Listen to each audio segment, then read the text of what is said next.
Hey, what's up, everybody? Welcome to Journey Instruments. Today I am here with the man, the myth, the legend, Mr. Sean Daniel. How are you doing this morning, sir? Pretty good, man. It's so good to be here. Thank you for having me.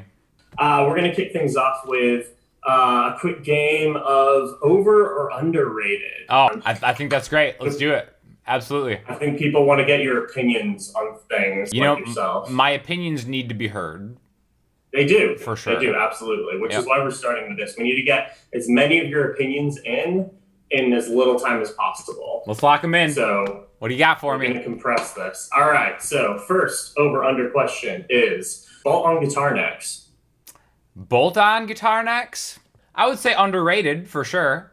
You know? Underrated. Yeah, I like come on. I'm a minimalist when it comes down to it.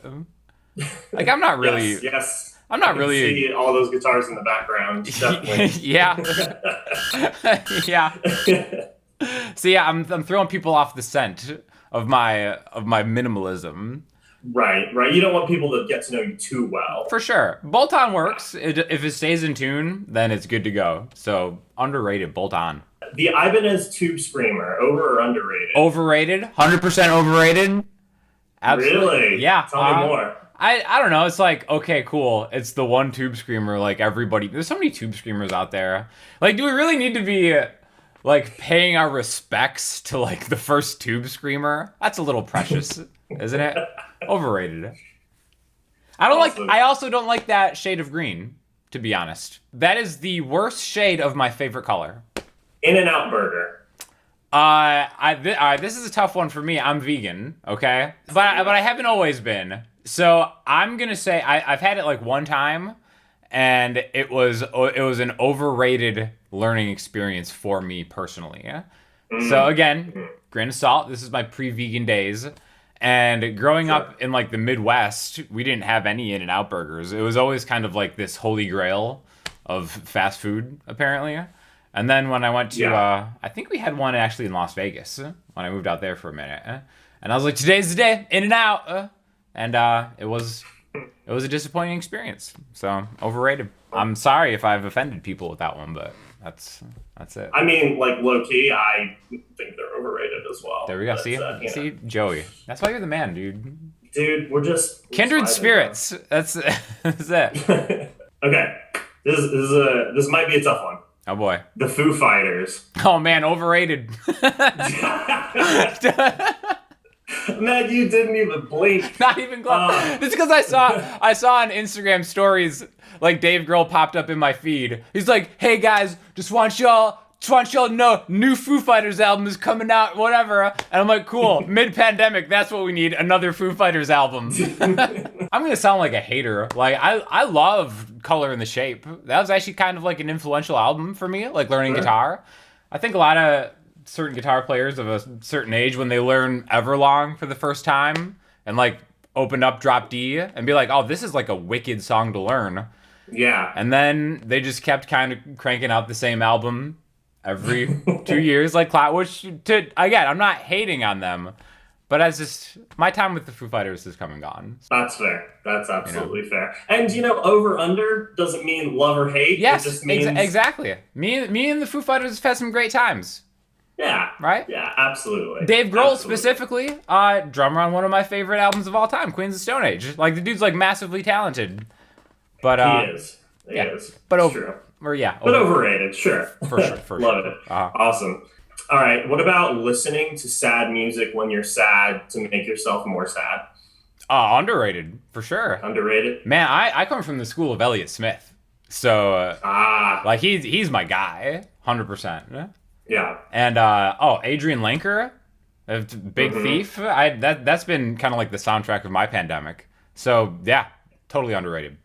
You just put some of that on, lay down on the floor on your carpet, and just let the tears kind of It's flow. it's the solidarity. You know what I mean? It's not like the deepening of your sadness. It's the sharing of the depth of emotion. Is how I see it. Yeah. It's the validation of your soul. 100%. Exactly.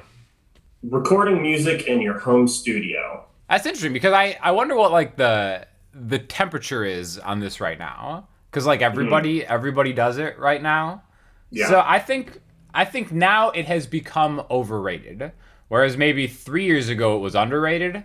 I think it jumped the shark a little bit. Only because the gear has gotten so good, but the sound of people's actual bedrooms sounds really bad, is what I'll say. Brunch. Sean Daniel, we'd like the final word on brunch from you. Is it overrated or is it underrated? It's totally overrated. I feel like brunch is a social construct. Okay. Why is that? I don't know. It's not a thing. It's like a well-to-do. Oh, like they just want it to be cute. Let's have brunch. Yeah. You know, I don't want to. It's really for people who want to have breakfast but don't want to wake up earlier, right? Isn't that kind of what brunch is? You'll get invited to lunch, or you'll invite someone to lunch, and they'll be like, "Nah." It's like the Drake meme: lunch, no; brunch, yes. That's exactly right. It is kind of like a buzzword, like bacon was in like the early 2010s. Yeah, because listen, I'm going to have lunch or I'm going to have breakfast. Yeah. I'm not going to have brunch. It's just like an event. That's why I think like, it's like pick a meal, you know? That's why it's a social construct. I don't celebrate brunch. That's fair. That's fair. All right, so over underrated. This is the last one, so it's an important one, okay? Okay. Riding bareback on a horse across a silvery moonlit beach, hot on the trail of a villain who stole your fortune. I mean, that's got to be the most underrated thing ever, right? I mean, yeah, totally underrated.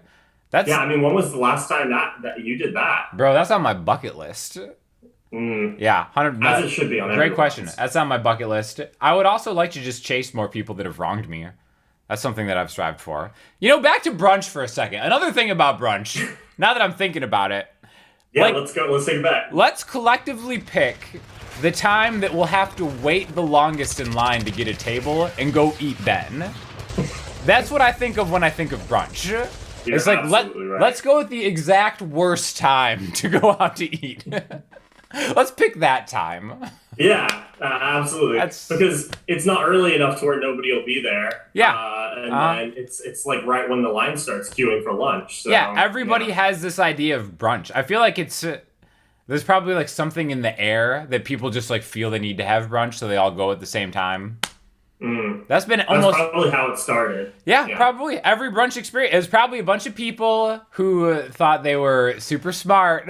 Let's actually beat the lunch crowd, but go after the breakfast crowd. And then it caught on and became a thing. And now it's just, you just have to wait. Everybody does it now. Yeah, now you just have to wait. It's stupid. Yeah. Joey, I zig when others zag. I'm a contrarian. So. So if everybody hated brunch, then maybe you'd be a little bit more like. Yeah. Oh, sure. If for some reason society just turned on brunch, I would really adopt it. it. Everybody watched this interview and they were like, you know what? Sean Daniel's right. Brunch is baloney. That's right. Down with brunch. You would just feel a shift in the wind, like 1,000 voices crying out in the force.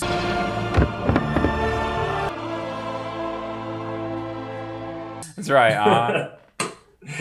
Wonderful. Thank you for your insights. No, great. On all that. Great topics. Really appreciate it. What's up, Internet? Thank you so much for coming by and checking out that video. We have part 2 of our interview with Sean Daniel coming up in a few weeks, so be sure to subscribe and hit the bell icon so you won't miss that. We're going to be doing a lot more of these interviews with musicians on YouTube, so drop us a comment below and let us know who you would like to see us interview. Who would you like to see us play this or that with, or over under with, and we'll see what we can do. So until next time.